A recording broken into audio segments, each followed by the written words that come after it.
Hi, I'm Adam Searing, and today we're going to talk about a radical and dangerous idea that conservatives have for healthcare reform, and I'm going to give you some tools that you can use to strike back when somebody starts pontificating about what a great idea this is.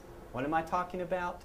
I'm talking about the always popular individual tax credits for healthcare plans. You can go out on the individual market and buy whatever healthcare plan you want.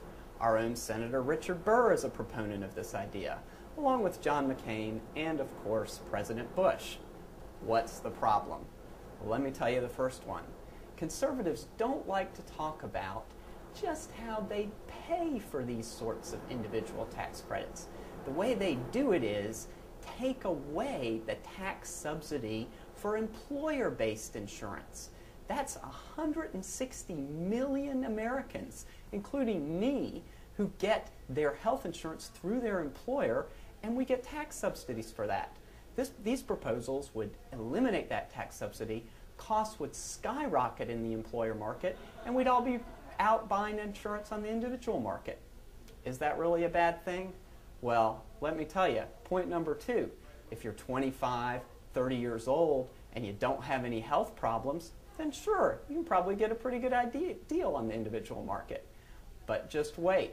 If you're a little older like me, or you have some sort of chronic condition, diabetes, high blood pressure, maybe even a history of cancer, there's no way you're going to be able to find even affordable coverage on the individual market. You might even get denied completely. This would mean that while the young and healthy would be okay, all the rest of us would be having a really hard time finding coverage and would probably lose it. Finally, there's the problem of administrative costs. We know that in individual insurance plans, administrative costs consume 25 to 40% of the costs of each healthcare dollar. That's far higher than in the group health insurance market. We already spend enough on all these insurance companies trying to deny us care. We don't need to be spending more. Take these tools. Let's defeat these proposals. They make no sense and they're immoral. Pitting the interests of the young and healthy against folks who are older and may have chronic health conditions just isn't right. I'm Adam Searing, and this is the Healthcare Minute.